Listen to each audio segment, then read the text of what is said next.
Is here. Duke, welcome to the program. Hello, hello. How are you, Colonel? Phenomenal. Now, Duke, hold on a second. Now, on this channel, we don't wear baseball caps indoors. This is a high class channel. All right. I just stepped in from outside. So from outside, yeah. The what do you call it? What isn't it hot to be wearing a black baseball cap in California? It is, but it's. Are you trying to be like JJ Bukiak with a baseball cap indoors?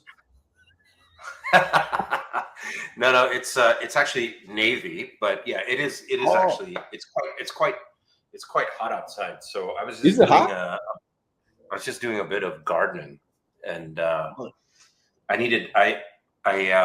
couldn't find my I had gotten this Borsalino straw hat, which is awesome for this kind of weather, but I couldn't find it, so it was the one right by the door, so I just put it on. Anyways, listen, you don't have to make excuses. Listen, no, it was actually driving me a bit nuts because it was absorbing the heat. I don't think like these kinds of baseball caps. And by the way, it's cashmere, so it's a Laurel. No, I was saying it looks. It's funny. It looks like a wool. Yeah, it looks like an expensive hat. What is that? Let me see. What is that? What is that? A Laurel Piano or something? Oh shit! Is it? It is. Yeah. It is. There it is, Mr. Laurel Piano. This is. You're like that guy on that. What is it? You ever see that thing on YouTube? The All In podcast. Oh yeah, Chamath. Yeah. They got Chamath. And then they got the other guy. The other guy's who wearing the baseball. He's got the what is it? Montclair. He's the Montclair guy. He joined Trump. He's the guy that joined Trump. What's his name? David. What the hell's his name? What the hell's his name? David Sachs. David Sachs. I'll tell you something. With that, listen, you know what? With that Laurel Piano cap, you could join the All In podcast, actually.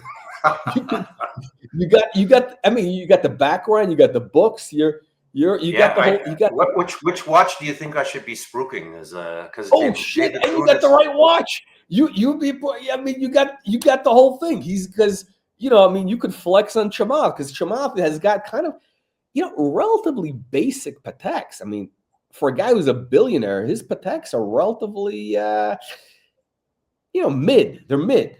They're not like. They're not what you would expect. Yeah, he's kind of not punching his weight there. I agree with you. Yeah, listen, with your what's on the wrist? What's on the wrist? I have the Metropolis.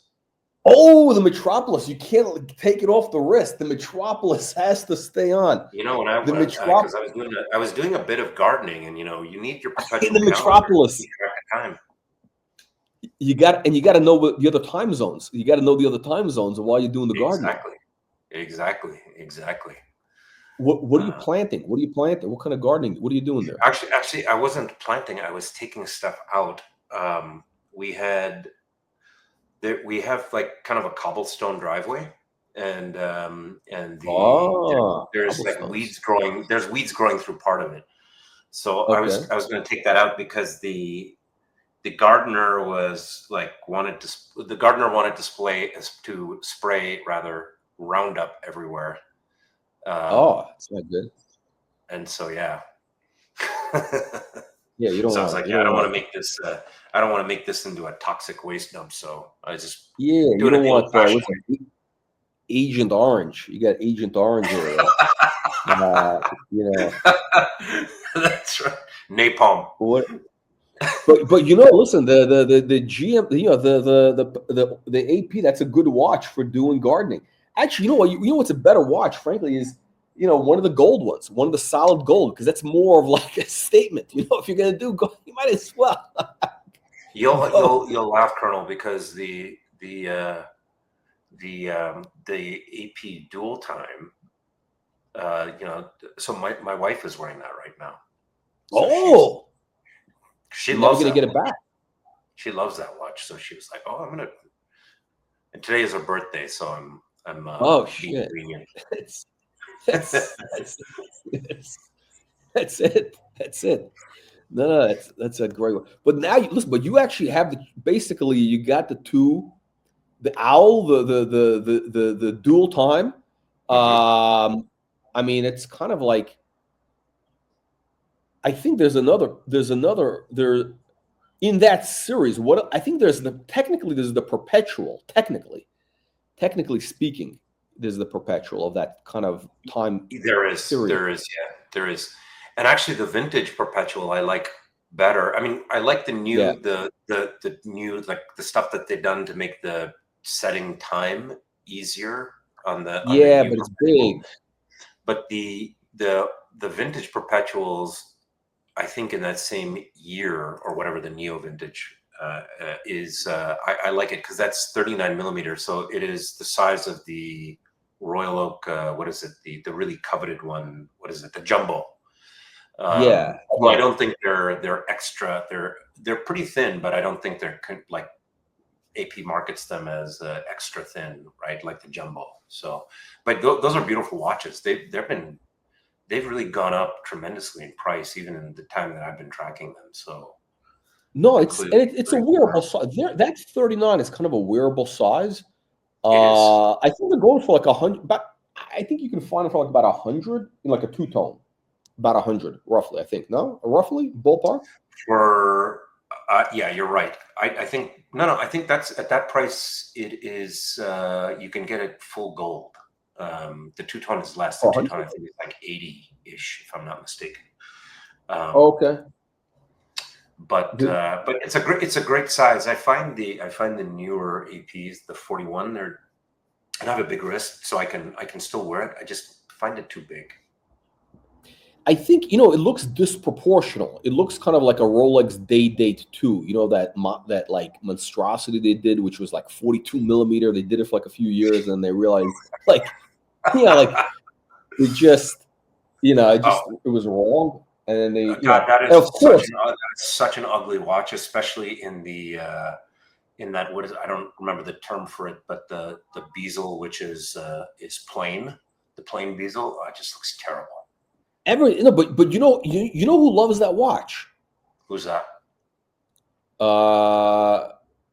Juan, the hubcap chief from Miami, Juan and Kino, and also Stevie Wonder, Watch Eric. They both love that watch. I mean, really, they've done videos. They love they think it's it's just such a monstrosity. I mean, terrible. It was. I mean, listen, when Rolex discontinues something after a few years, it's they made a mistake. Yeah, because they, if it's because they do a lot of research and they stick with it for many years, and when they discontinue, like they wanted it's a cover up. It's like Patek. Patek has had a lot of dogs.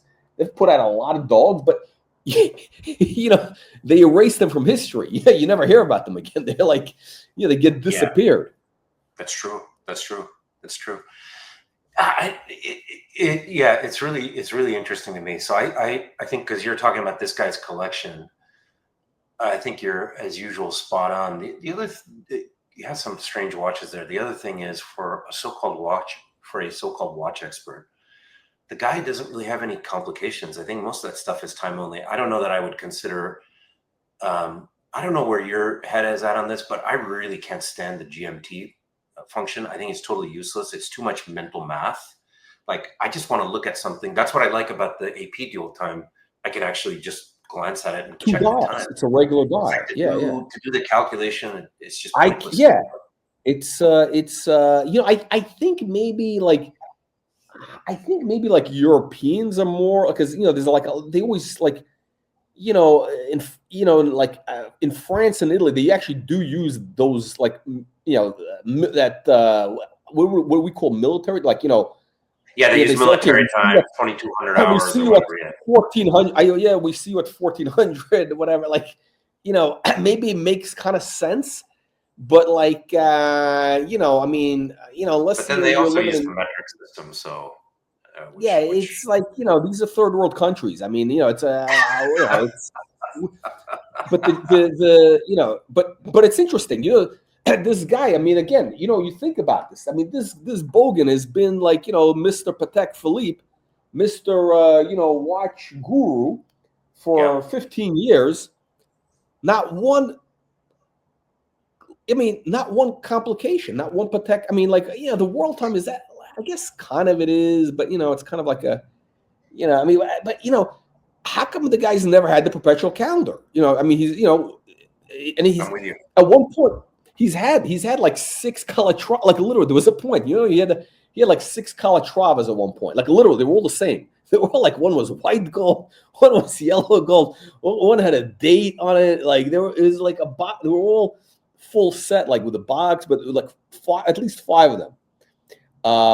So yeah, so now the collection is in it's entering terminal velocity. Terminal velocity here. We're entering the death zone of it's going to get worse and worse. I mean, you know, he's going to be doing more of these what do you call it? E-begging streams, you know, because you know, what do you do when you sell a Panerai at a deep disc? You know, it's just gonna death spiral from here. You know, it's gonna go down. Downsizing to 2 pieces or 4 if pushed. Gosh. Nah, you know, listen, it's all bullshit. Listen, it's all just press the reset button on it. It's just dump it all. No, listen. It's all at the end. No, realistically speaking, you know, it's all just. I mean, it's just recycling content. Like, you know, the same stuff. Same circular drum. Should I sell? Like, you know, there's out of ideas. You know, how many times can you know? It's hard to do a live stream every day. Like, so it's every day. It's like, oh, should I sell this? Well, oh, you know, it's the same. It's like the JJ Bukiak show. It's the same. You know, it's hard to come up with new stuff. What do you call it? I was going to have you on yesterday. We're going to talk about Journe. Yes. We're going to I didn't finish that. I was watching that. In fact, when I was doing the gardening, I was listening to that episode on my phone because that's shit. Because it's so weird. You and I are on the same. You're on the same wavelength. I gotta take this call. Yeah. Go ahead. Okay, I'm gonna be in a few minutes. I actually have to. Okay, hang on. Yep.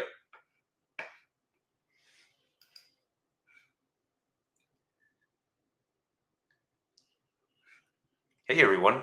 I was I don't know what the we were going through some of that that collection. I have to say there wasn't a single watch, and I love Patek, but the World Timer, I don't hate it, but I can't I really can't get into it. I don't know what about it. Like the ones that I do like, but I still haven't I don't look at buying them is what is it, the proper term, the cloisonné, the enamel. Those seem quite beautiful, but the regular World Time is just it's not a total miss, but it doesn't speak to me. And that Explorer, I don't know, I guess the Colonel's off the stream for his call, but I can't actually see it. Yeah, Lou, I think he did. He actually bailed on the call. Yeah, and I saw that this stream came on, and then I made a comment, and then he was like, "Hey, can you?" Then I think he wanted to get me on, so I like ran inside. I was like, "Oh, this would be kind of fun because it's an interesting topic."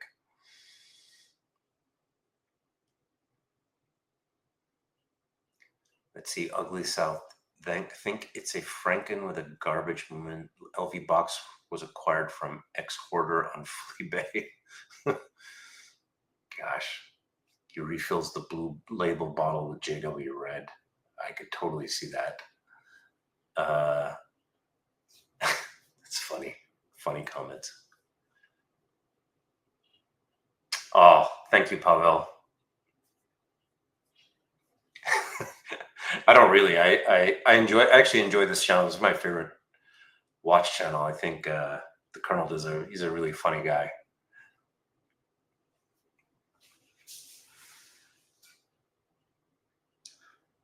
So I don't know how long he's going to be, but I guess going back, maybe we talk about the FP Journe stuff. I haven't finished the content from the other day, but that's another thing I'm kind of torn about. I here's kind of like, here's my thinking on it. The watches are really hyped. I do think the guy has a ton of talent, but there hasn't been any of the watches that he's put out, other than maybe the Chronometra Blue, that I really like. And I've seen that one in person, so it does, it pops. But certainly not at aftermarket prices. And I feel like it's been hyped up. I mean, other people have commented like, okay, there's Govberg, all these different guys getting into it that are making the market. I get that. But it feels like they think, okay, the guy's old, we're going to buy this. This is a generational opportunity, and it'll go for a lot more. Again, being relatively new to all this, we have not seen that play out with Daniel Roth. We have not seen that play out with a number of these. I think maybe George Daniels, but that's like super ultra niche. But they seem to have gone, in auction for a lot. But it has not worked out with Frank Muller. Even the pieces that were done under when he was actually making the watches at Frank Muller, my understanding is he's not doing that anymore. It's kind of like he's got a ceremonial position. So for me, there isn't a single FP Journe that I've looked at that has moved me enough to sort of write that kind of a big check. And then I just worry that it's so hyped and you're going to buy it. And then if it doesn't move you, if you don't love it, why would you buy it? That's the other filter that I have. It's got to speak to you. You got to really love it, because I'm not really doing this to trade watches or anything like that. At some point, my kids will inherit all these, and I'll enjoy them in the meantime. So yeah, I wonder if somebody else in the comments what their thoughts are, but none of them have moved me. Certainly not enough to pay the kind of money they're asking for in the aftermarket. And I think the sort of speculative bet is that the guy's going to pass on like we all do, and this is going to be worth like way more money. And I get it; the elements are there, scarcity, etc. But I just don't see it. I don't see it. Yeah, Lou, that's right. Maybe they will sell it. But my son's actually really into watches, so maybe he won't, and it won't sell his, the ones that he inherits. But then again, maybe he will. Who knows? Either way, that'll be, I'll be in another plane, so I won't care. But yeah.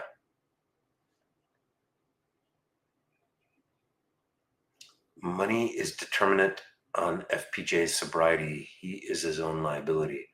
Well, that's interesting. Does he have a substance abuse problem? I didn't realize that. I know that Frank Muller has had a pretty colorful past. I didn't realize that FP Journe also has this issue. Maybe that's like a watchmaker, like these creative watchmakers. They all have this in common. This what is it? The unstable genius. Who is it? There was a lot of research on this that I think above 120 IQ, there's an inordinate amount of like substance abuse, drug experimentation, all this kind of stuff. So I wonder what's going on that. FPJ is the horology's Tom Green. That's funny. Yeah, I don't know, Gildan, if you have, if there's some articles you can post there. I would love to learn more about that. But yeah, none of his stuff, I don't find it, I've just not found it interesting enough. And the aftermarket is just crazy. I will say I am warming up to Richard Mille. That's another one I never thought I'd be interested in.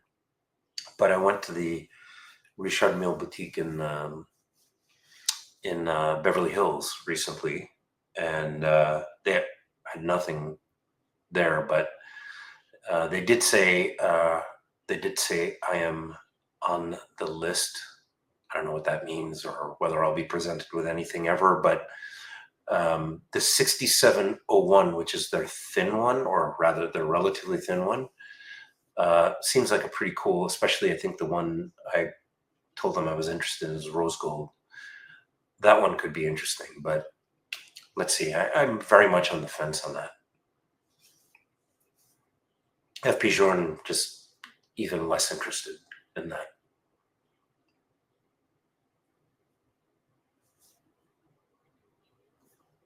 Let's see. I've actually never even used StreamYard. I'm wondering if I can bring up the video that the Colonel had. I'm not a YouTube content creator, so I don't know how to carry these channels. I don't know, frankly, know how the Colonel does it with a couple of hours, and a lot of them he's just talking on his own. So he's got a lot of energy and a lot of good stream of consciousness. I don't know that I could pull that off. So I guess let me talk a bit about one thing that I have gotten into that I can credit the Colonel for is getting into these neo-vintage APs, and I think there's a lot of really, really good stuff there. They've really made some beautiful watches at that time. I've really gotten into them. I have the dual time with the white tapisserie dial. I have the owl in champagne, which I'm told was a boutique exclusive. Also, very, very beautiful watch like that. The tapisserie dial on that actually plays, especially outdoors in the light. It's just really, really beautiful. And I've been getting interested in a number of those kinds of watches. I did like the owl. I also do like the two-tone, but every time I get interested in a two-tone, my wife just never, not that she, is telling me yay or nay on these kinds of things, but she's like, she's very ambivalent about the two-tone. And so I haven't, now that I have the owl and that it's in all yellow gold, I just love that. It's a beautiful, beautiful watch. And I haven't seen very many of them. Thanks, Lou. She does, actually. She has really good taste. She has really good taste. A very good eye about these things. The other ones, so I have the Metropolis. I think that, in a way, it feels like there was, I don't know who was at the helm at AP at that time, but they were really kind of making some really, really cool stuff. And I sent this Metropolis for service because the perpetual calendar side of it wasn't working. The time, it was keeping time, but the perpetual calendar modules are not working for some reason. So I think they had it for about 2 months. They told me it would be about a year to 18 months. So I got it back. I was surprised I got it back so quickly. But the AP boutique was, everybody that was working there, they were looking at the watch, and it's like, guys, you really need to make more. You need to make more stuff like this. I don't know why they don't. And maybe just, I think, who's the guy? Colonel calls him Mr. Miyagi. He does a lot of analysis, and it seems like number one, people want sport watches. They want time only, and I think if anything, they're going after chronographs because there's like some more going on with the dial aesthetically.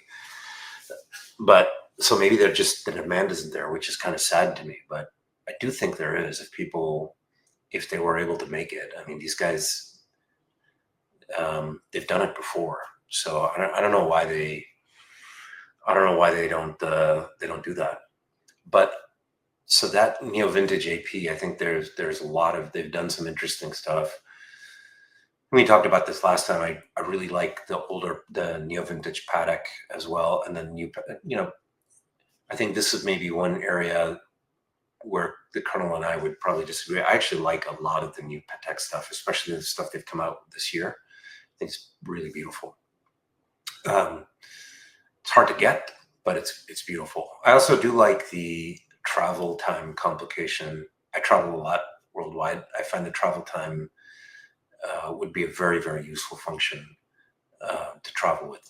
So, and then let's see, Vacheron. I've really gotten into the catalog. I think Vacheron makes some beautiful, beautiful stuff. In a way, I'm not quite sure what's, because they're part of Richemont. One would think they'd be a lot more adept at marketing, but they just don't have much buzz. It's a shame, because I do think they make very, very beautiful stuff. So, those are kind of the things that was the other one. JLC, I like JLC quite a lot. I think they make some beautiful things. I agree with the Colonel, though. I think they need to focus more on precious metals. Again, I'm not sure why they don't. I'm not sitting in the halls of their strategy. Let's see. It is so quaint that you use the dual time function rather than just looking at your iPhone. I love it. Really, you're sincere. Yeah. Good point. Actually, when I travel now, because lately I've been traveling quite a lot to Europe, especially London. So I haven't been taking my nice watches there because of all the I don't even honestly know if it's true. I read about it. Although I have had one friend who was had his watch stolen at knife point, which was a Rolex, and then he laughs about it because it was a replica, because he was afraid of his real one getting stolen. But yeah, I've actually been taking the other thing. The other.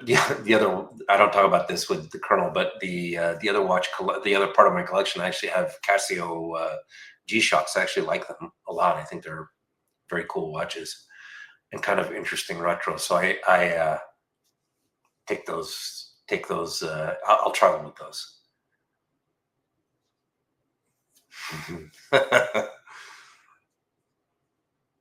So quaint that you use dual time. Yeah, true. Well, actually, I should be straightforward. I actually do not own a Patek dual time, but it really interests me to see. It seems like a useful complication to travel, but maybe it's not. I don't know. But I'm interested in it, like especially the Aquanaut travel time. I like that one in rose gold. It's a beautiful watch. Okay, I honestly don't know how to carry this one any longer with the Colonel gone. So, thanks for tuning in, everyone. I apologize. I wish I had more to talk about. But since I don't do this for a living, I don't do this at all, other than just jumping on this channel every now and then. I wish I could do more to entertain everyone. But thank you. Take care. Oh, there's 4 people watching. There's 4 people watching. There's nothing on. What an unbelievable channel.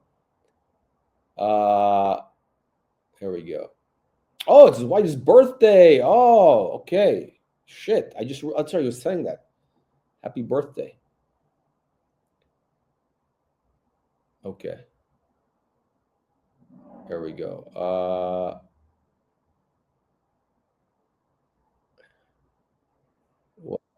Oh shit. Okay. Duke, are you there? Yeah, I'm back. I was just telling everybody that I've gained a.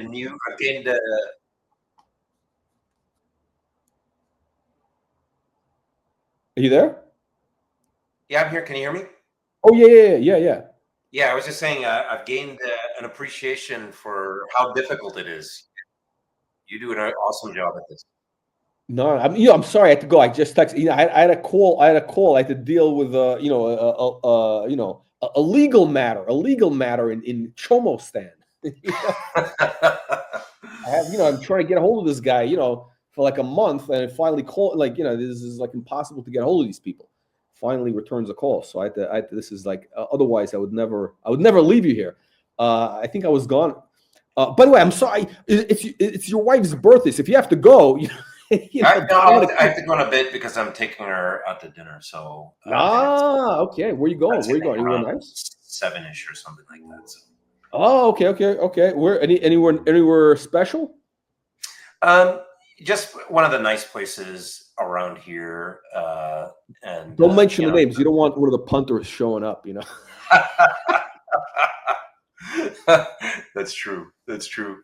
No, but it's one of the nice restaurants around here. There's a Michelin star, like 2-star place. I think it'll get its 3rd star, called Okay.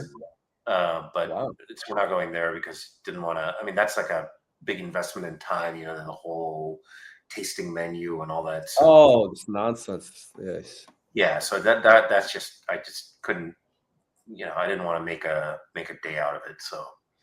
Do you think it's funny? Do you think these Michelin these things are actually there's is it actually worth it? Like, in other words, is it like is it the food, like, do you really, is it worth them, like, in other words, are you getting something, wow, what a great meal, oh, it was really, or is it like more of like, okay, just like an experience to an exotic destination? I think it's more, what's your take on this?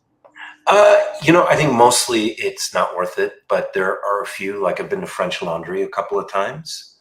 And that is that the food is incredible. Like some of these tasting menus, they don't give you that much food, right? Or maybe I just have a big appetite or whatever. But French Laundry, they give you a lot of food, and you do the wine pairing. They do an incredible job with the wine pairing. Okay. It really brings out the, it really accentuates each of the courses. So I think there's a couple of places like that do it really, really well. And I know you go to the Bay Area quite a lot, and in the city of San Francisco actually the Bay Area and then the city of San Francisco punches way above its weight in some of the restaurants. So some of those restaurants are really, really good. I don't know, Colonel, if you're into Japanese food, but there is that in Los Altos. I think this is a hidden gem. It's a place called Hiroshi. Los Altos. Los Altos is where, that's in like, that's like 40 minutes away from San Francisco. It's right next to Palo Alto. So I used to live in Palo Alto. So that place is incredible, absolutely incredible. The guy is a real, most of these Asian restaurants where they fail is on the dessert, because, they're like, a lot of these Asian countries don't have like Western, they don't have they have dessert. Whatever mung bean dessert, and I mean, it was just total crap as far as I'm concerned. But this guy actually makes this custard homemade, like it's his mother's. I mean, it's out of this world good. It's a very simple dessert, but it's awesome. Okay. A couple of them I've had really, really. I mean, they're, in those cases they're worth it. Mostly they're not. I think it's just. I think my thing is like, I just want to have like a good meal. I want to have I don't need like a fancy. It's funny. I saw this interview with I saw some video. Where did I see? There's a guy. You probably heard. It's there's this guy Carbone. Have you heard of this restaurant chain? Oh yeah, Carbone? Yeah. I've been to Carbone in New York City. Yeah. Oh, you have? Okay. So I remember. So I used to live in that neighborhood, like where they opened the first one. Like I lived there, like, I don't know, in 1990 or something. I remember. So where they were, I remember, like, it was an Italian restaurant that was there forever before, just like a regular whatever Italian restaurant. It was, because that used to be like an Italian neighborhood, more or less. Like it was kind of like I think is it leftover. It was like a sort of a West Village, It was kind of like, if you've ever seen the movie, what is it? What the hell is it called? Is shit with Mickey Rourke. What the it'll come to me. It takes place in what the hell is the movie? It's gonna come, but it took place it was in that neighborhood. but I remember when they were opening that restaurant. This must have been like, I don't know, 10 years ago plus. I saw that they put up, the restaurant was closed, and they put up this old sign. They call it this Carbone. I said, wow, this looks very pretentious. Like it's going to be something. The Pope of Greenwich Village. Like Pope of Greenwich Village. Yeah, the Pope of Greenwich Village. That's where it took place, basically. It was like right that street. That's it was a Prince Street, I think it was. So but it was kind of in that. So I remember when they were opening up, I saw this sign. It looks like this old vintage sign. I was like, oh, this is gonna be like some sort of hipster bar or whatever. And the restaurant opened, and like I was like, okay, what? Like Italian food is pretty simple to make generally. I mean, like it's not that complicated. That's right. And like I could, it's like. So it's like so I was like, yeah, where should I go to this place? I mean, there's other I don't even like I don't go to Italian restaurants in the U.S. because like fuck, I could do it myself more or less, Yeah. It's like, but there was an interview with him I saw, and I've never seen this guy before, but he said something very interesting. We said, look, there's two types of restaurants. There's like, the place which is. They do like the basic thing that like your grandmother did, but they do the best version. That's like gonna be the best, like whatever the spaghetti meat, whatever it is, spaghetti meatballs, whatever. But they're gonna make it like absolutely killer, right? They're gonna do it the best. And then there is like a different school of thought where it's like some chef that like, okay, I just want to do something completely different that you've never had in your life. It's just gonna be a novelty thing, blah blah blah. And that's like like. All these other like they're gonna give you a small portion and like you may or may not like, and you're probably gonna come back there like once or something. And that's kind of your Michelin 2-star restaurant, whatever. Right. So I don't know. What do you think of that concept? Does that make sense? No, it makes sense. It makes sense. So I'm actually I like to cook. I think we've talked about this, and then I trained. I went to Cordon Bleu. Oh, really? Just as a just like a 6-week course, so not like okay. become a chef or anything like that. But yeah, I mean, Italian. That's a great thing about Italian food. I mean, French have a haute cuisine, right? So because they had an aristocracy, so they have peasant food and aristocrat cuisine. Italy never had that. Yeah, and it's. But oh wait, so how was Carbone? Was it like amazing restaurant, or how was the food? It's really excellent Italian food. The other thing that he has, I don't think he does it every day. I think it's just on the weekends. He also has a prime rib course, and normally I'm not a fan of prime rib, but their prime rib was awesome. Okay. Listen, if you approved, okay, all right, now we know. No, so Carbone is very, very good. I mean, the best Italian meal I've had in New York City was at Rao's, and I bid on a table there because Rao's is they have it's not even membership. What is it called? Like they have their patrons which have bought tables and they stay in the family, so. Mostly regular people, you forget about regular, even if you just can't get a table there unless you're a guest of somebody who owns a table. You want to hear something crazy? You want to hear something crazy? Sure. I actually went out. Well, I don't know. I went out with the daughter of one of the own. I think it was the two brothers. I think it was brothers. Mm-hmm. I think I didn't know. I had no idea that was her father. She said, all of a sudden, she says, "Oh yeah, my dad is." And I was like, "Oh shit!" Like, she is because it was always assumed that they were kind of like involved with the mob, pretty much. That's right. Kind of. That's right. I think they've had some. Well, one of the guys on the HBO show The Sopranos. But I'll put it this way, Omar. I'll put it this way: if she got upset with me, it would be pretty easy for her dad to say, "Listen, find some guy to have me whacked." It's not like he would have to look hard. I mean, like literally, because it was kind of a mob restaurant. It really back in the 25 years ago. Still, yeah, it was still kind of. But she told me the guy's never been to Italy. He's never been to Italy in his life. Really? Interesting. Yeah, I was shocked. I was shocked. Yeah. Wow. Yeah. This is a long time. So I'm with you. But the food was good. You're saying the food is great, but that is Rao's is basically your nonna's cooking, but it's like the best, right? And so they have simple food, right? spaghetti, and actually the meatballs, of course, like spaghetti and meatballs really is kind of an American dish. In Italy they put the meatballs on the side, right? But it's fantastic. I don't know if you've ever, like Rayo's markets. You can actually go to the grocery store and get their Rayo.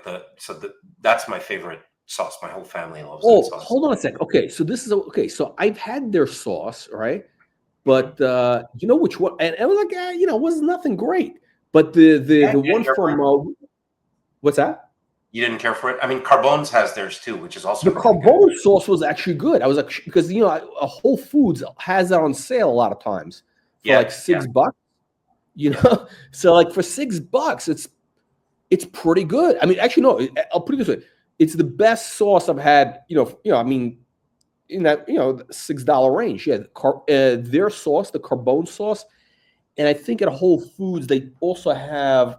Again, I guess it depends on location, but they also have another one that's, I think it's called Marzotta or something. It's like it's Marzotta, another Italian, yeah, but that's very good too. Yeah.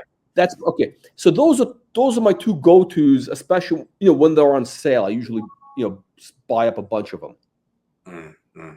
Yeah, so I actually really like the Carbone sauce as well. So definitely, and really like Rayo's. The standard marinara I really like, and then the arrabbiata. It's actually got surprising amount of spice, so I like those. But I use that as a base sauce, and I make my own. I make my own. What is it? I wouldn't want to call it a ragu because the Italian purists will say it's not really a ragu, but it's just a meat sauce, right? A red sauce. Okay. And I put ground beef, and then my trick is to put a bit of ground lamb in there. Okay.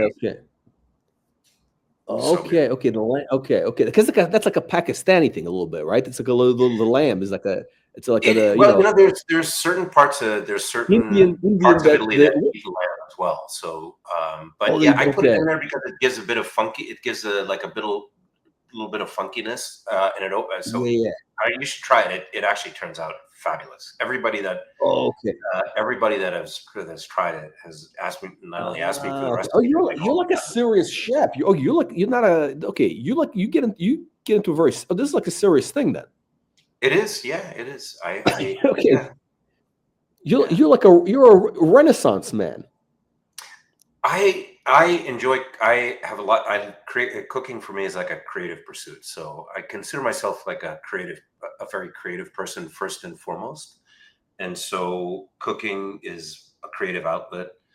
I'm also like a self-taught painter. So I do oil painting and things like that. I mean, I'm not, anywhere. You're seriously into art, and I appreciate art as well. So I'm not any good at it, but it's fun for me. Neither am I. I was never good at it. That's why I gave up. No, wow. Okay, wait. So you're in terms of the cooking thing is like what do you specialize in? What's your like main thing? So I grill, barbecue, and then I will do. So I also specialize in Italian food. Really? And that's your specialty? Well, outside of grilling, Italian food. We gotta get Uncle Curly. We gotta get Uncle Curly on here. He was gonna try to like steal you away from our channel. That's his big thing. Uncle Chomo. So yeah, Italian food, and then the other thing I've started getting into is the cooking. Rather, is the cuisine of China. So, really? Yeah. I don't know, but it's kind of. Is it interesting? It's kind of. I don't know. It's like. It's not. It's actually the dishes that I'm at a super basic level for because I'm just beginning to try that. But yeah, it's interesting because the spices are different, and then you'll have cooking. So for Italian food, you'll use red wine, and in Chinese food they have their own different like rice wine and other. So it's like the flavors are very different, but. I studied my undergrad. I did in chemistry and cell and molecular biology. So it's an interesting one from a chemist perspective, like what's going on there, right? there's a lot of, so you'll see these world cuisines. There's different things obviously there's different spices, but they're trying to solve some sort of chemistry problem or something there. So it's interesting for me in that respect as well. I want to ask you a question. Hold on a second. Sure. I like Indian food, right? Now, the problem, it's like the best Indian food I've had has been in London. I haven't had it anywhere else. I've had it in London. Has the best Indian food in the world, period. Now, I don't know if it's, but the places I like they call it Indian, but it's really the guys who are like Pakistani or Bangladesh. It's like, they call it Indian, but it's like Pakistani. You ask them like, where's this from? Like, the guys are from Pakistan, right? Well, I'm Pakistani. I'm Pakistani by birth. Yeah, so I agree with you. But they're more spicy, right? Pakistan does more spicy, I think. No, a little bit. So there's North Indian cuisine and South Indian cuisine, and Pakistani food is like what most people associate with Indian food is, in fact, North Indian and Pakistani cuisine. But yeah, the Pakistani food, actually, the main difference is not spice, although there's actually different kind of spices that true Indian food uses. The main difference is that true Indian cuisine is vegetarian, right? Because Hindus don't eat meat. So the meat part of it, because India, or what is now India, was part of the Mughal, the Mughals, which is the Islamic Empire. So they ate meat. So a lot of, if you go to India, they call that what they call it Mughlai cuisine, which is Islamic cuisine. So yeah, it's Pakistani food. I don't think actually that it is spicier any more or less spicier. Who makes the chicken tikka masala? All the chickens, that's Pakistani then? It is Pakistani. It was actually a Pakistani chef. That's a dish that was invented in the UK. Yeah, it was invented in the UK. No, you're kidding. It was invented. So it's not even. It's not even. Okay, it's crazy. Yeah. Just like General Tso's chicken is not a Chinese dish. It was invented in the US. Wait, so the best food. So I don't know what it is, but like in the US, like for example, I've only had Indian food pretty much in New York, and I think it was good, but for some reason it's always. But when you have it in London, you realize, wow, like I was basically eating dog food. It's like it's like a world of difference. It's like it's like it's a sort of total order of magnitude.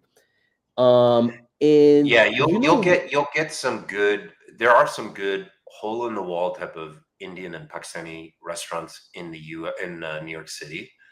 There are some really good, but they're not like this place where cab drivers will go, and some of them are. I was gonna say the cab driver places. Like I don't, but it's gonna be somewhere in Queens or whatever. Like I don't know. It's somewhere out of the way. There's in Murray Hill in New York City, right? There are a couple of really good places there. But and that whole strip there, that strip was on like what is that little. It's like 30th and 27th and Lex or something like that. You know what's fun? Yeah. You know what's fun? I just remember. Actually, a cab driver took me to one. Curry in a hurry. That was his favorite. Yeah, that's a chain now. That's a chain now. Oh, is it? Yeah, it's a chain? Well, they have like multiple ones, as I understand it. Okay. Yeah, but there are a couple of really good ones there, and then I'm not going to bother to go out to Queens. But there are some really good ones there as well.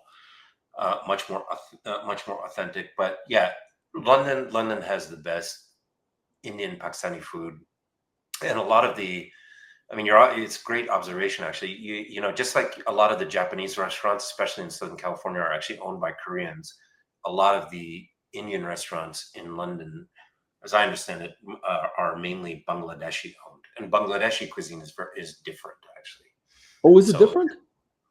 Yeah, because they actually use a lot of seafood in their dishes. Interesting. Okay.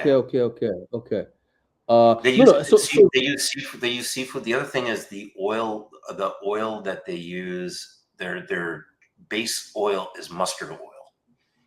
Okay. And from Bangladesh?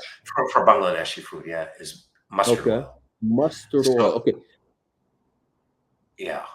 Yeah, and Wait, so in North and South India, the big difference, South India, they use a lot of coconut oil. That's kind of their base oil. And then in okay, Northern India, they'll use ghee or clarified butter. okay. So yeah. So what is, so I've noticed like in New York, the Indian food I've had, it was always like kind of oily or greasy. In Yeah, London, it's not. it's It's not. not. And then I've also, Yeah. and the other place I've had a really good Indian food was actually in Vegas.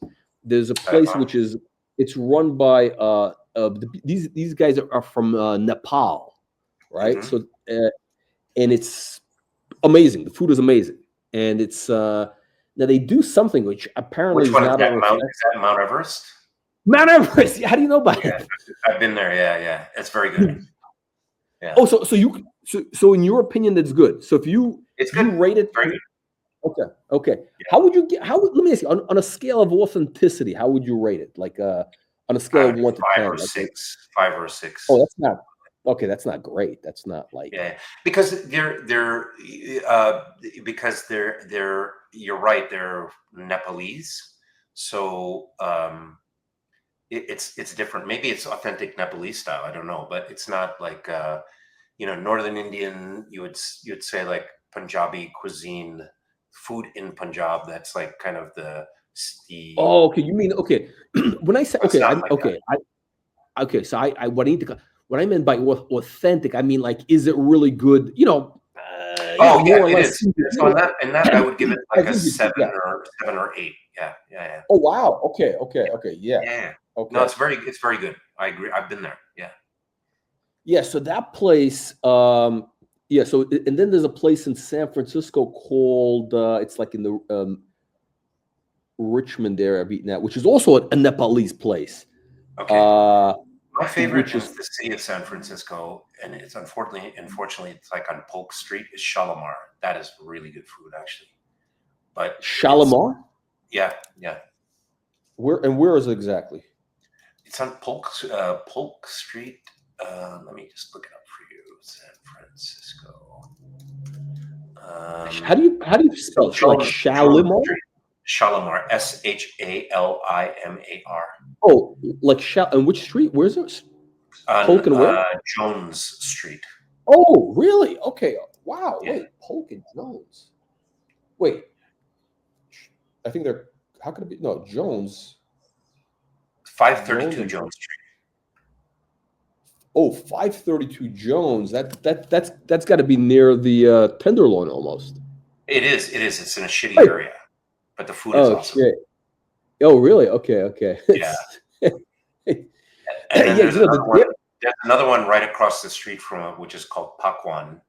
And so Pakistanis that live there kind of debate which ones people have like their partisans between Shalimar and Pakwan. But yeah, it is actually. I think it is Tenderloin, technically. Yeah, so it's a crappy area, but that area gets a little bit. It's a shaky area. I mean, it's like really, it gets. You can't take your breguet there. Actually, you probably can. Nobody's gonna buy. It's just nobody would know what the hell it is. No, it's just it's just so depressing that when the whole thing that goes on in those areas, it's just like it's terrible. I mean, can you imagine? This has got to be like one of the wealthiest cities in America, and it looks like a worse than any third world country. Like it's horrible. It's a real shame. I agree with you. I mean, Tenderloin is legitimately bad, terrible place. It's crazy. It's I mean, it's and then you 10 blocks up, it's fine. Next time you're there, try Shalimar. You can Shalimar, okay. Yeah, because they're it's a Pakistani place. Very, very good. Okay. I'll use your name. Are you? Do they know you? Are they gonna give me like the good food? I mean, what's the? They're gonna give you the special. Well, I mean, I can tell you stuff to order that's off menu. That is really I think. No, I wouldn't. I'm not even like I wouldn't even know what to. I don't. The problem is I don't know what to. I order. I stick with a few things. Whenever I go to a restaurant, I always stick. Like I don't know like all the different. Like I don't know all the different stuff. There's like it's like I stick with a couple of basic things. You have a favorite. You have a favorite like couple of years. So it sounds like you like chicken tikka masala. I like, the thing is, I like spice. I want it to be spicy. I don't like, like I've noticed, like for example, at Mount Everest, the food there is what I call, it's not oily. It's like dry. It's like not doesn't. It's. I love their rice. Somebody told me that it's not really Nepal. It's like, what are they called? Honey rice. It's like a rice, but it's with honey. I think it's like an orange cup, but it's like it's got so flavor. Are you talking about a dessert? No, it's rice. It's rice, but it's like their rice. It's like an orange color. It's I think it has honey in it or something. Well, it wouldn't be but it's not sweet though, right? No, it's not sweet. No. Okay, yeah. It's a little bit, maybe a little bit. They'll either use like a food dye or they'll use saffron. Saffron. I don't think they're using saffron. Is expensive. They could be like some of them will use saffron to color it. Really? But yeah, so that's either like that sounds like a biryani, So I love biryani. It's great. Okay, no, they have like no. I mean, what they have is they have this great buffet there. Did you ever have their lunch buffet? No, I've only been there for dinner. Okay, so they got a lunch. Yeah. No, it's the best. It's like they raised the price now. It was closed during COVID. Now they reopened. It used to be like $15. Now it's like $20, and they have the whole buffet with like you can try, and it's great stuff. It's like really it's amazing. It's no, I'll have to. What was the name of it what was the name of it again? Mount Everest. Mount Everest. Yes, yeah. But you're talking about Vegas. I thought you were talking about the one in the Bay Area, the one that you really like. Oh no, in San Francisco, there's another Nepalese place. That one is. I don't think it's as good as Mount Everest. I mean, it's more it's fancier. It's more nice. Okay. It's like a nice whatever. It's not quite. It's not the same. Like maybe it's pretty. No, it's very good. It's just a different. It's a different. Everybody does something a little bit different. Mm-hmm. But okay, no, it's very interesting. So you're actually like a legitimate Italian chef. Yeah, I do a lot of different Italian dishes. Yeah, for sure. Yeah.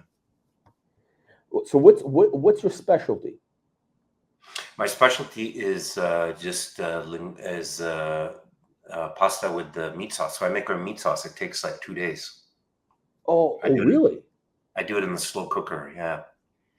Wait! You cook the sauce for 2 days? Yeah, in the slow cooker. Yep. Oh shit! Oh man! Wow. This is this Curly's missing out on this live stream. This is the slow cooker. What is it? Is that a special pot or what is that exactly? It is. Yeah, it's a special pot. So you there's a couple of different brands, but yeah, you just put it in there and I sear the meat. I have a process, right? So I sear and then I put it on. It's like low and slow for almost 2. It's not exactly 48 hours, but it's like 30 to 36 hours. And so it's on the stove, but it's on the stove for 36 hours plus. Correct. Wow. So I do it the night, and then it cooks the whole day, like the whole day, and then dinner the next day, basically. So okay, so that's like a real commitment. That's like a real serious commitment. Yeah, but when I do it, I make a sizable batch, and so we will eat it. I normally do it when we have family visiting and they're a large group of people because everybody can eat it. So yeah, no, it takes time.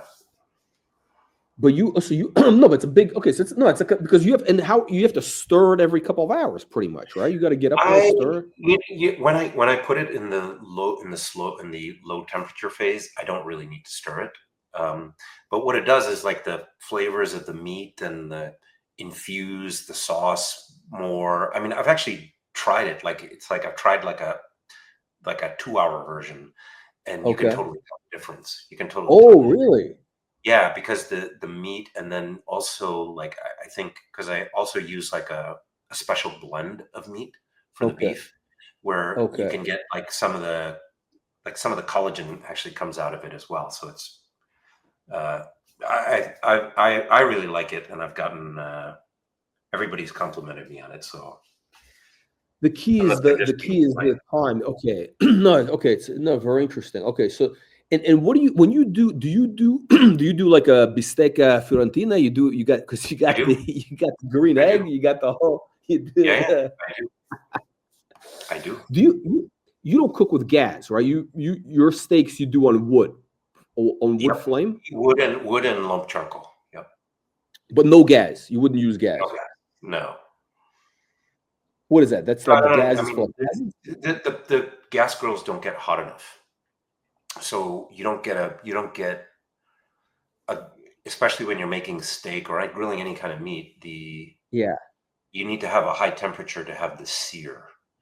And the gas grills, there are no gas grills that get hot enough. How much better is the green egg than like a normal barbecue type of thing? How much better is it? If you want an inexpensive but really good gas grill, the regular, what is it? If I were to do like a regular whatever wood charcoal thing, but like green egg versus like a normal normal. Look, I think the standard Weber grill is pretty damn good, actually.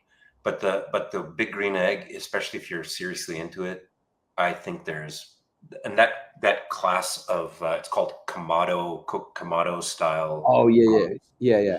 You can't beat them, because the thing is, my big green egg. I was actually grilling last night because I had a friend over. It gets to 1,000 degrees. So no, I mean, it gets like super hot. So the thing is, if you're cooking and I like my steak like rare, medium rare, mainly rare. You get a big hunk of meat. I mean, it takes like 2 minutes, 2 to 4 minutes. Okay. And you get like a real, amazing sear. So you can't get that. You can't get that kind of heat on a Weber grill. But you can get a really, a Weber grill is a damn good for its price, especially. Yeah. But this the other thing, because I also do proper barbecue, like where it's low and slow, and the thing is, because it's essentially like Indians have a similar thing, the tandoor. So it's like really thick ceramic, so it holds the heat. It gets hot and it can hold the heat very, very well. So I'll also grill, like when I make baked potatoes or something, I'll grill that in the big green egg as well. And it just turns out different. Like, yeah, you could make baked potatoes, you just put them in the microwave. No, it's not even close to how good it is. How long, if you throw in a baked potato into the green egg, how long does it take before it's cooked? It depends, because I typically allocate like 40 minutes minimum, but I'll put it on there for an hour, because I'll also make but it's 1,000 degrees. You just said it's isn't it? Well, yeah. No, I don't. So I do it. So the way I do it is in the beginning. So I'll get the charcoals. So it gets to that temperature later, right? So I'll put it in because I have to time the meal. So I'll put the potatoes and the sweet potatoes and the yams. I'll put them in first. Yeah. It'll get up the temperature, so about 40, and those things, they have a high moisture content. So you'll be surprised. They take a long time to cook, even at a high heat, like 400 or 500 degrees. Like if you put your oven at 400 or 500 degrees and put potatoes, it would take anywhere from, depending on the thickness of an hour. It takes at least an hour to get it right. Yeah, that's right. So I put them in. I thought with the Komodo thing would be faster, so it's not faster. No, it's not. But it's better. It's better than a regular oven. It is, because you get like kind of a char on the outside, and then because it gets it. I love that. And then it's like inside, because it gets so hot that basically this internal steam from the moisture from the water inside it steams it on the inside. So like, especially with sweet potatoes and yams, like yams, they'll actually become, it's like a dessert. Yeah. Oh, Yeah. Okay, shit, man, you're like you're a bona fide chef. Now, do you use the chronograph, the Patek chronograph, to time the the cooking? No, seriously. I do. Because that's what it's for, basically. No, I mean that's kind of the idea. No, but I need to get the the split second chronograph for that, right? So.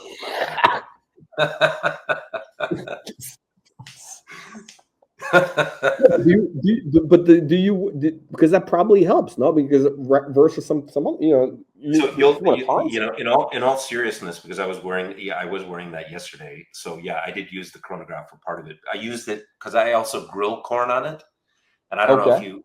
So I like the corn where it gets also slightly charred in places. Hard, yeah. And so yeah, I was doing, but that one you got to be careful because it actually cooks very quickly. So so I was actually using the chronograph because I didn't have my phone. So because the benefit of the phone is you can have multiple timers going on. So yeah, I used the chronograph for that. I was laughing. I was like, yeah, I finally used this thing. That's what it's for. I mean, because that's the whole point of the yacht master is it's a good timing. I mean, I'm pretty simple. I'm only timing like one thing.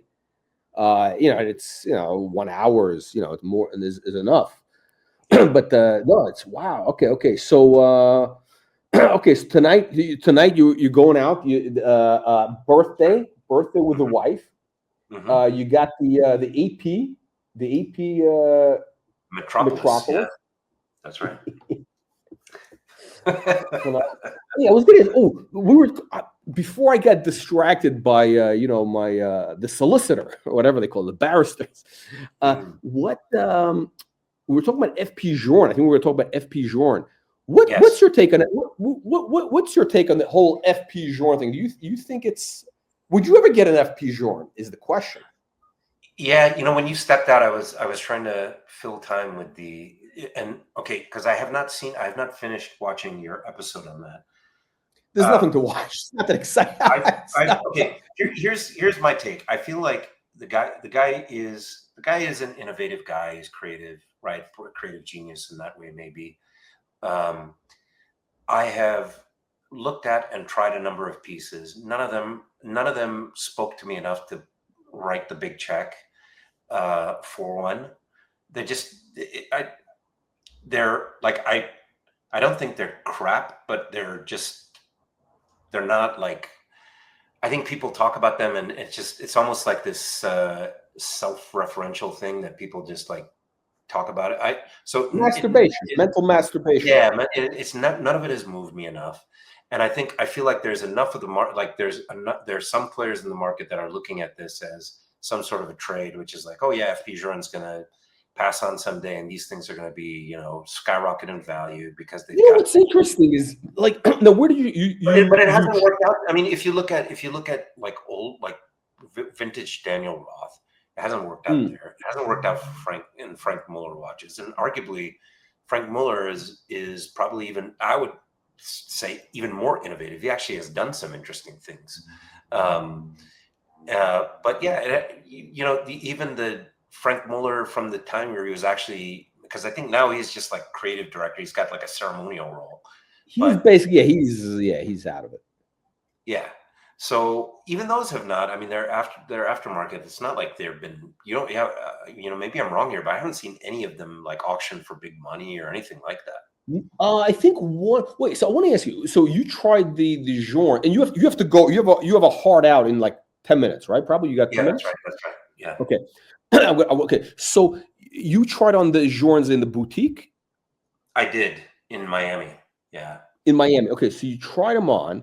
So and what was it like? You said it didn't speak. Like what about the watch? Which ones did you try? And like what didn't you like? Like what was missing basically? Because it seems like I tried on the one that I liked the most was the Chronometra Blue, and in person, it really pops, like the blue dial and the way it plays with the light and all of that. The thing I didn't care for was the arrangement of the dial and the numbers. It just struck me as odd. The other one, like this one that you have on the screen, the astronomic souverain. I don't think it was that exact watch, but the other one, it's just too small. It's too small to read. Now, I don't need reading glasses, but still, it's like too small to read. So it feels like wasted. Like he has a lot of and they're big watches, right? So this one's a minute repeater, right? They're big watches, but he hasn't used the that's kind screen. of cool. Wow, look at that. That's kind of interesting. But it's kind of how about the hands? Do the hands bother you? I didn't love them. I just felt, I didn't care for them. Yeah, I didn't like dislike them, but they weren't. I didn't like them.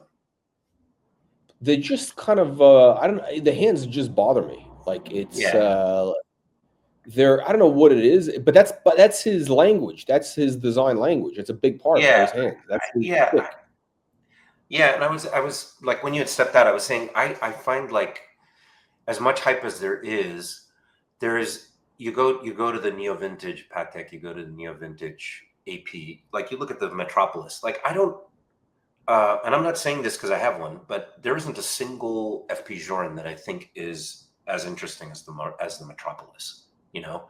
And so I wasn't impressed enough. I mean, it's like, is it the small dials? Does it bother? Is it the he keeps doing these like small? Totally, it's a small dials. Yeah, I just finally figured it out. I think that's the thing that's irking me is the small dials. It's like what.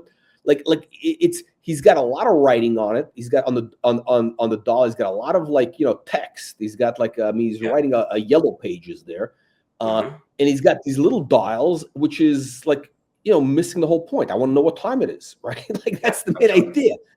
I want a big thing, and then you can fit on other stuff. Like he's got these little dials, and why do you think he does it? Like it's kind of his thing. He likes to. Is it like what is it? What's the point of it? I don't, and the chronometer blue actually is time only, but the thing is the numbering is not it's not uniform. It's like on the like when you look at the Patek, compare the 3940 to the 5140, the date wheels, some of the dates, some of the like some of them are smaller and bigger, and it just looks odd to me. And so it's interesting. He's been around for a while, right? Nobody cared about this brand up until last 5 years, maybe. I think so. Yeah, I mean, it's like super hyped up. Yeah, and it's been getting, but like and it's a very kind of particular. It's like a very particular design. It's not a universal. It's not something that appeals to everybody. It's like it's like I think I described it yesterday. It's kind of like it's like this. It's not like a supermodel. Like everybody says, okay, she's hot. Everybody. It's not universal beauty. It's kind of this girl. Like she could be a model, like a super, but she looks kind of funny looking. Something about her is kind of off, but it's part of the charm. I think that's kind of Journe. It's kind of it's something is off. Like it's the and everybody's saying, it may be more like those people who have like foot fetishes, like they're peculiar. That's I think that's what it is. Okay, so maybe Journe is kind of the foot fetish of the watch community. It appeals to that kind of like or whatever weird fetish people have. Like everybody, there's like a million different there's a whole probably spectrum, right? It's like so Journe is kind of but the foot fetish market is a big market. That's kind of like a mainstream one. It's not like some like real weird one. So the foot. But that's kind of what it is. It's kind of just enough. It's just enough to kind of, you get enough people, but it's not like completely mainstream, right? It's not like that's what it's the same thing. It's kind of like it's probably Look at this. He's got all the numbers. he's got tape on a like giant piece of tape here, like. It's kind of like, they drive those new model cars. Like they don't want you to know what it is. They cover them up with whatever. That's right. With that weird camouflage wrap or whatever. So you would basically, so your take on Journe is you would never want one. No. And I've tried a couple. Here's the one. So other than the Chronometre Blue, I tried on the Octa Reserve. And that one I really disliked.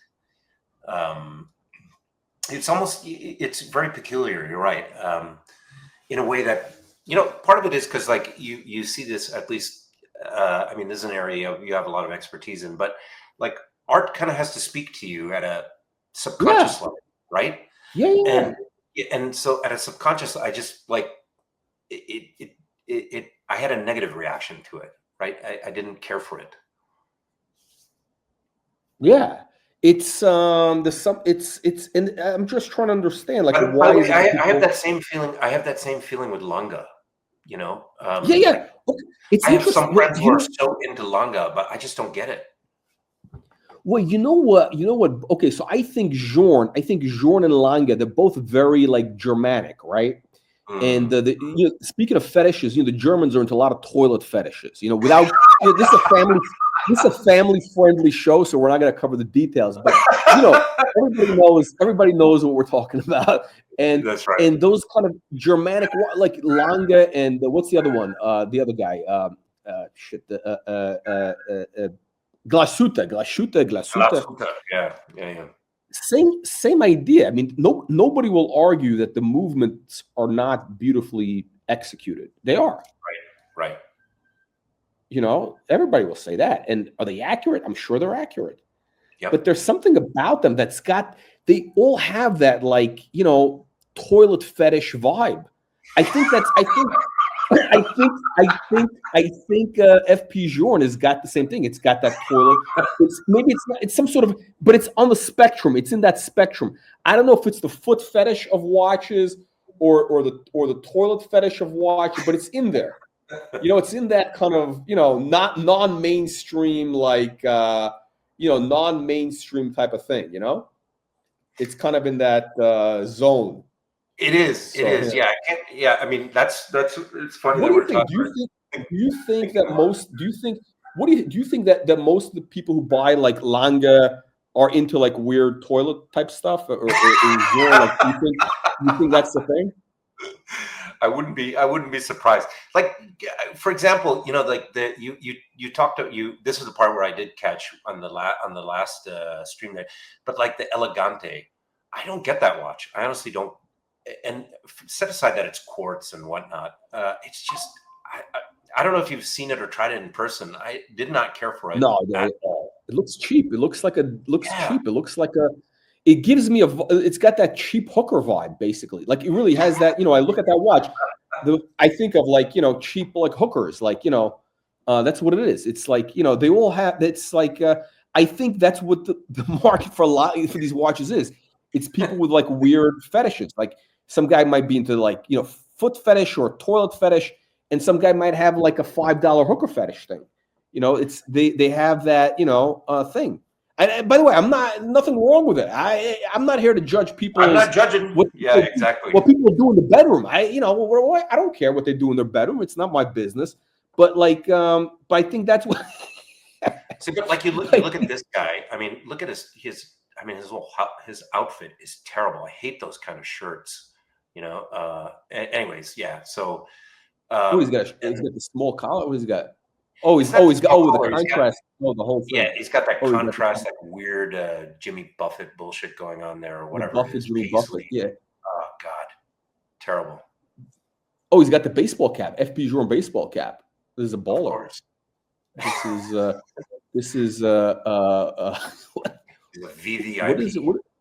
Yeah, By the way, I think you might be getting close to VVIP status at Patek.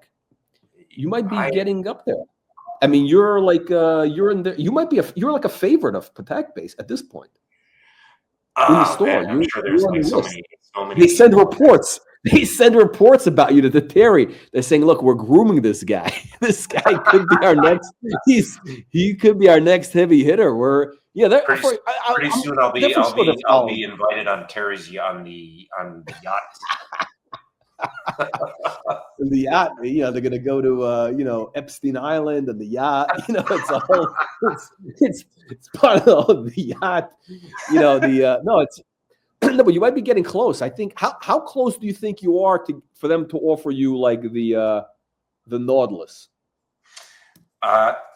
They told me. Actually, I didn't bring it up. They told me that I'm very close. That Really? Oh, they volunteered it. Presented with that, with Nautilus and Aquanaut soon at retail. Oh, hold on. When was this? This is like maybe a month ago. Okay. So so you after you got the chronograph. Okay, so you got the chronograph perpetual from them, right? And then so after that, and you told them that you're on the journey. You're in a long. Yes, that's right. And well, I got the Calatrava, and then the 5270. Yeah. No, but the new watch, that's the thing that really puts you on the map. Okay, this guy's like a real prospect. The Calatrava is okay, and like whatever. Yeah. That guy. But even after the Calatrava, they started offering me some real hitter watches, right? So really, yeah, they did. Oh, they did. I don't know why. I think just I had spent. Like I said, I hit it off with the salesperson at the boutique, and so she's advocated. She's advocated for me with I heard that word. I heard that word, advocate. I heard that at the AP. They said, "Oh yeah, we will advocate." It was some bull. But look, I think the difference between you and me is you come across very sincere and very like legit, right? No, you do. You come across like very sincere, legit, and the combination of you probably dealt with a mature sales, somebody who's been there 20 years, right? They're like a real person. They're not like somebody last week they were selling shoes or whatever. This is this is part of their thing, right? Whereas myself, I come across like I come across not as legit. I think it's just part of my thing. I don't know what it is, but I've heard that.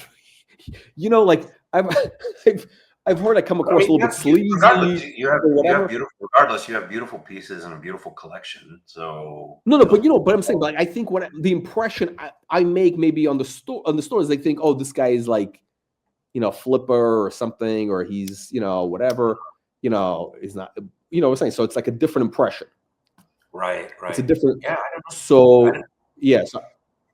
I'm not getting anywhere with these people, but you are. You're basically living the dream. You're living the AD. This is what everybody wants. You're living the watch. You're living the punter dream. You walk. You walk into the thing out of the blue. I'm making good headway with AP as well. After I've politely declined a couple of diplomatically, the privilege of buying of code 1159 a couple of times. This is a very diplomatic. This is it's very tricky diplomatic waters. You gotta, because that's a very yeah. And then I think when you had stepped away, I said I've actually been I have been making headway with Richard Mille as well. I went to the boutique in Beverly Hills, and I don't know that I even want one, to be honest. Like I wasn't dead set against it, but I just don't care. Like the aesthetic doesn't really speak to me, but. I tried on the 6701, which was in rose gold, and it's like their thin one, and I actually liked it. I wasn't like, oh man, I must have one, but I actually liked it. So then they called me back and they said, we would love to basically, establish a relationship with you, and we think blah blah blah.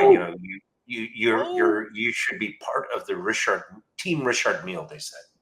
Oh shit! Oh, you live in the dream. No, really, it's like a big deal. I mean, in reality, it's a scam. Well, let's see. They haven't offered me anything yet, so they just maybe they're just being polite. But Duke, you know what I think? Again, if you want some unsolicited advice, I do. I think this watch. I think that's on the screen. I think these models here, and I'm not a Richard Mille guy. I'm like what? It's not my. These I think are actually have like. Kind of, I think they have some upside. This is like the original thing they were doing, like, I don't know, 10 years ago, whatever. Look at these are thin. They're like, you see, like there's something special about it. There is something special about it. Yeah, no, I agree. I like these ones too, the 16s. I don't think they make those anymore. So the 6701 is the new one, or whatever the current production, and it's thin. And it's curved. Look, it's got that curve. It's the sun. Now, is it worth the money?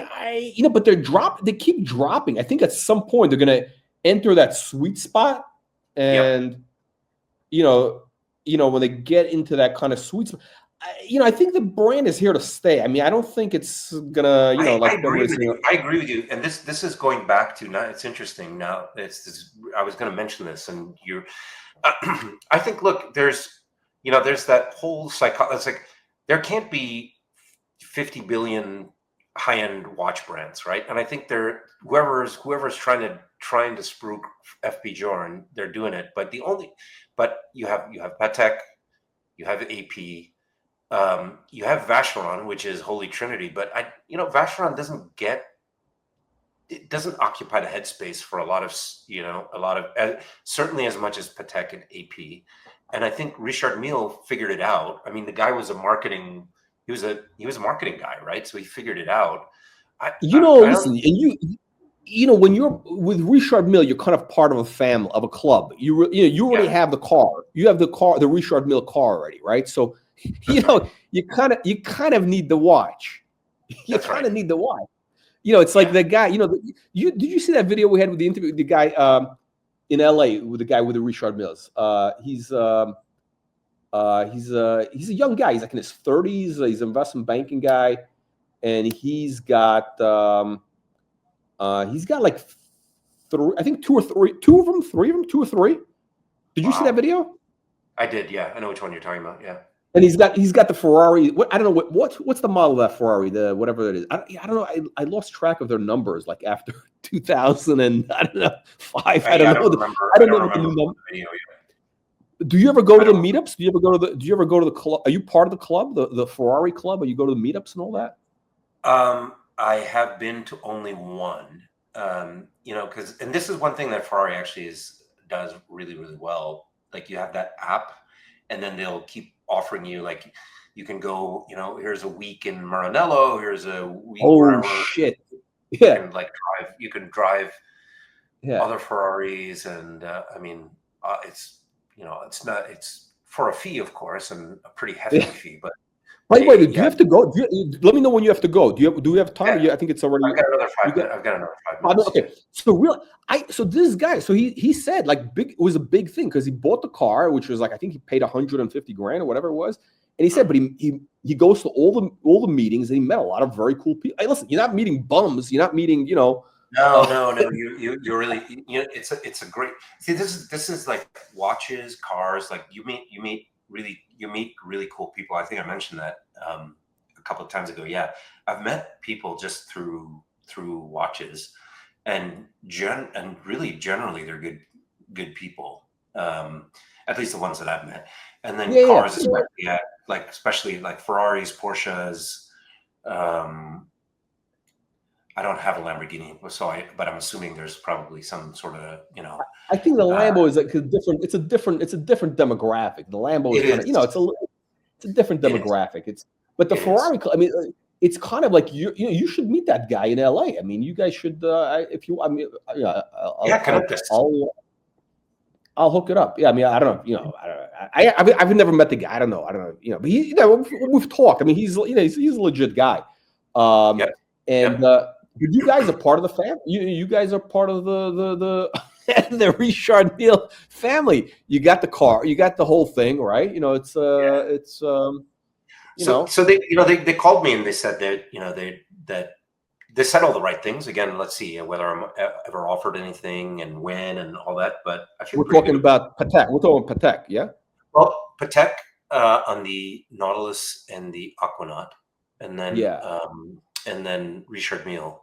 So, I mean, I did the whole thing where then they invited me in, and basically they're like, their process, or at least at this boutique, the process is you tell them you go through the catalog of stuff and tell them three that you're really interested in, and you rank them what the one you're the most interested in, second and third. Oh my god! Are you really that interested in Richard Mille? I really am not. I mean, I probably shouldn't say this on here because if somebody Richard Mille is watching, they probably do track this stuff down. They probably do track it down. It's a small world. They probably they have investigators, whatever.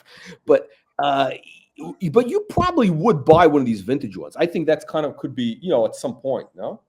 Yeah, it's I've definitely warmed to it. Like I think again, I mean, as you've pointed out, I mean, I started from, I'm relatively new to this, right? So I'm also kind of coming up to speed on some. So like my first view of Richard Mille is like, yeah, I don't, I'm not like I'm not Jay-Z or something, right? I just felt like that kind of thing. But I've warmed up to it, and especially after trying the 6701, I really liked it, actually. Yeah, I really liked it. Interesting. Okay. So you're in the you're a prospect. You're a prospect for them. You're a prospect. Yes. Somewhere. But I get a feeling that you might be getting a Nautilus in the next maybe 60 days. You might be getting a Nautilus. You might be getting that R, the 50. What's the 5140R? I think is it the annual count. What's the one with the calendar? Nautilus. You mean the perpetual calendar? Yeah. No. The rose gold. The one with the brown dial. What do you call it? It's got the moon phase and calendar. It's the 5140. Oh, I know which one you're talking about. No, not 51. It's not. It's called the. I don't know what it's the Nautilus. The 5712. The 5712. The chocolate. Well, yes. Yeah. Oh, that's a beautiful one. Yeah. So I would love it. Yeah. So if I were offered that one, I would jump at that. The other one I really like is that white gold perpetual calendar. Just beautiful. The 5740. Oh, that's I think that's the ultimate watch. The only thing with both of those is I don't know if they have it's like it might have been the upside might have been pulled forward for like a while. Like it's kind of the Nautilus thing. I don't know, but it's not like you're going to lose money. I don't think it's going to be like, oh my god. But it's kind of like it's not it's you really basically you have to like it for the thing it is. But what if you have it. Worst case, you could always, there's still a premium. It's not like, and it's not like you're going to flip it. But there's still that. Listen, I think it's at some point, it's kind of like you only go through life once. You might as well have. Listen, like I know a guy. There's a guy, kind of. I know his guy's probably worth like $100 million. He's got like basic Pateks. And I was talking to say, yeah, why don't you have I'm wearing I'm having a glass of wine. I said, I'm wearing my 3940. I said, listen, you got like a billion times more money than how come you don't have a perpetual because this guy's like an engineering type of guy. He's like an engineering mindset. He's an older guy. He's not older. He's like probably 60 or whatever. He's an engineering type of guy, so he appreciates the mechanics. I said, what are you waiting for? What do you I mean, you have a Calatrava. Like, why don't you get a 3940? I mean, it's like it's a rounding error for you. I mean, like the guy spends more money on wine than that watch, Yeah. And so what did he say? I don't think he understood it. I think he just kind of like he's kind of a simple guy. I mean, he's like I don't know. It's not for he's got like a Calatrava, like a basic, Datejust. I don't know. He's got, it's not everybody gets it. You know what I'm saying? It's like, it's like, But I think you've made a number of really great calls. The 3940. I mean, I'm just that is such a beautiful watch. Unfortunately, it's just gotten. I think it's really run up in price. By the way, I still look at that sometimes and think even like 100. Plus 120K, because I think you've said it could be a 250K watch. I mean, I wouldn't be surprised, honestly. 10 years. At some point, I mean, I exaggerate. It's not going to be next year, but it could be in 7 years. Next year, but like years, because like I mean, the cars too. You see this in cars, like Ferraris, for example, because at the end of the day, it's low product. It's still low production when you compare it to the rest of the automotive market. Just like you would. Wait, Duke, I want to ask you because you know about this one. The one time the Ferrari that I thought like I was kind of the prices were kind of relatively kind of within reason, and I've actually never driven one, but the one that kind of caught my eye, and also I don't drive manual, was the one with that scoop in the hood. I think it was called the Maranello. Was it the 550 or whatever? Yeah, It was? the 57 or 575 Maranello. Yeah. I remember I saw one like 20 years ago, like on the street, parked like in East Hampton, and I was like, shit, this is. And it's got the beautiful quilt and the red leather inside. I was like, wow, that scoop, it looks like a shark. It's just such a cool. I was like, and then I think the prices got down to like 90 grand at one point. That's right. And I was like, but the problem is, by the time it was 90 grand, my financial situation was like a little bit tight at that point. It was like, shit, and I was like, but is that car? I think that one has gone up. What is it? Is that like in the 200s? It shot up tremendously in price. See, because part of what's happening is that first of all, like these are all low volume, and like, I mean, Patek 40 years ago was, I mean, now Patek supposedly makes like 55,000 watches a year, but probably 40 years ago, what were they making? Like 3,000 watches a year or something like that, maybe.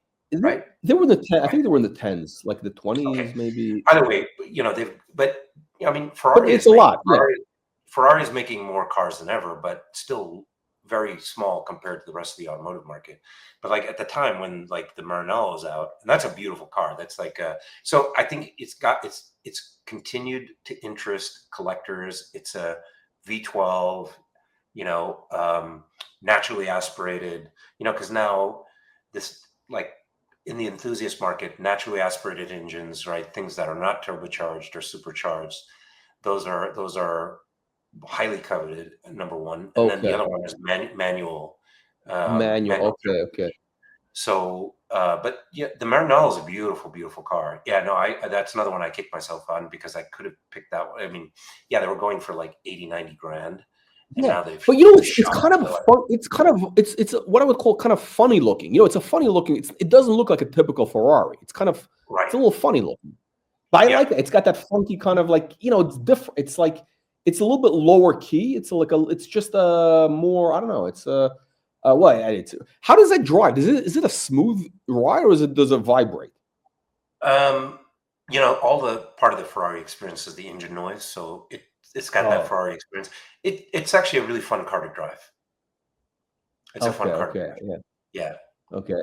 I think I may have missed the window of opportunity on that. Like, it's like, I don't know if at this point, like, I don't want it's like, yeah, I think it's kind of like, but I think it's one of those things in life. It's like the watch you want to have. Like, I think everybody should have, if they could have it, they should take advantage of the opportunity to get a Ferrari if they could, because it's like that. Completely agree. Yeah, I mean, look, if you're still interested or in the market for it, I think one of the all-time great Ferraris is the 458 Italia, naturally aspirated. Which one is that? Is that a newer one? That's a newer, yeah. It is a newer one. It's discontinued, right? So they don't make it anymore. But that is actually the last naturally aspirated. That's the last naturally aspirated, and that car is awesome, just awesome, beautiful, beautiful looking car, fun to drive, really. You know what it is? I can't get, because the reality is, like, the practicality for me is like I'm very bad at like running over like the parking, the little what do you call those like things? Okay. Yeah, and probably although you can get like whatever. Hey, the lip. I have that with the Mercedes. I cracked something. I have to repair. It's like at this point, I'm not here to like drive 200 miles an hour. Like, I'm, it's like, I just want to have a comfortable ride, which could go fast if I want. And, I can smoke a cigar in it. And, it's like, if it gets a ding or whatever, it's not going to bother me. That's kind of where I'm at, Yeah. I mean, but and then you probably. But if I was 30, I would have loved to have had that. It was like it's just. Yeah, I mean, you're a Bentley guy, so the Bentley as well, right? So I think the Bentley Flying Spur is just, it's fantastic. It's a beautiful, beautiful car. I love Bentley. I like the one thing. I had an Aston Martin. I love that. The British interior is so great. The leather quilting and it's just they're so great at that. So I think Bentley is great, and they in aftermarket you can get really, really good deals on Bentleys too. No, the prices are dropping. They're dropping. Yeah, well, Like the it's Juan not and so Tino much. should do a show on Bentley price. I mean, they're dropping and dropping. I mean, faster than Bill Clinton's pants in an Arkansas farmhouse. You know, I mean, it's like, you know, But you're not a Porsche guy. Porsches are no, surprisingly you can I do it. can't. I don't like the vibration. I had you know, I had briefly a turbo Cayenne, you know, Cayenne Turbo. I think they call it Cayenne Turbo. Yep. And you know, I didn't really care for it that much. I mean, it was kind of cool. I got it. You know, it was like I wanted to just have. I wanted to try like whatever. You know, I appreciated it. It wasn't comfortable, like because you know, if I go on long trips, it's not a comfortable, like, you know, it's not a comfortable. The seat is not comfortable. Like the whole, it's just not comfortable. I want to be comfortable. You know, like I want to be comfortable. I want to go on a 5-hour drive. You can't beat Bentley. And then I'd say if you're looking at like SUVs, honestly, I think American SUVs like Lincoln Navigator or something, that's like super comfortable, luxurious. I think they look good too. I don't own one, but I think like big cars, I don't think. Yeah, but they're kind of, it's like, you know, it's not. Yeah. The problem is they don't have the prestige factor associated with it. Also, they're not. I think they also have issues like it's like big. You know, they're kind of, you know, there's too much electronics now. They're like, you know, they've gotten all like. Oh yeah, you know, yeah. Fair. Yeah. They're all like, you know which one is kind of cool, which is the Bentayga, the Bentley Bentayga. Yeah, I think the Bentayga is a great car. Yeah, that's definitely on my list. There's one like I think they're getting into the 80s in the 80s now. Yeah, that's right. Yeah. Actually, you can even get much better deals than that, especially in Southern California. But you know, then really, oh yeah, I've seen some for like in good condition for 50 grand. You're kidding? With how many miles though? With how many miles? Oh no, I mean they're not like 200,000 miles. Yeah, no, I'm thinking like 80,000 miles. Oh, that's high. That's come on, that's high. That's high. It is, but you know, but that V12 engine. I mean, it's very like I've talked to my mechanic friends, and they're like, yeah, the engine is like, you know, the thing is like basically it is built like a tank. So, but it's not the engine. It's all the other stuff. Actually, you know, I shouldn't say it because, you know, the car's it's not like the Range Rover. It's actually pretty good. There's no issue. Oh, the Range Rover is a piece of crap. Yeah, I mean, we've talked about that. But but I think also like my mechanic told me that he's got guys coming in with, you know, the Flying Spur that have like 150,000 miles, almost 200,000 miles.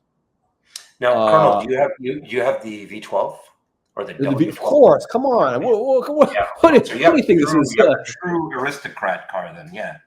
Yeah, well, I mean, that's the thing that makes it special. I mean, if you read the reviews, actually, I mean, people don't complain. I mean, yes, probably the maintenance is like it's going to be more expensive than a regular sedan. It's a little more. It's like an Audi. It's basically like an Audi, more or less.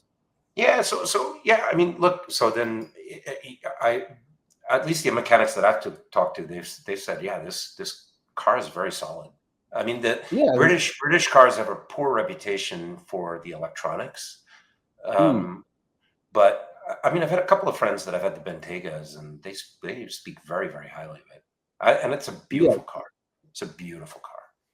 The one thing that bothers me is the fake air scoops on the front by the side. Yeah, you know, it's like, what is that? That's come on. Yeah, no, I'm with you. Like, yeah, who does that? You know, but it's kind of one of those things that you have to kind of overlook. You know, it's you know, it's what it is. Oh, we got the green rush. Okay, Duke, are you? I don't want to. I mean, you have to hop. Yes, I do. Okay. Thank you. Happy birthday. Happy birthday. Tell your wife. You know, I'm glad she likes the watch. That's her new gift. That's her officially. That's hers now. It's, you know, it's her. Oh, she loves it actually. So I wouldn't be surprised. It's probably gonna make it out of my watch winder case.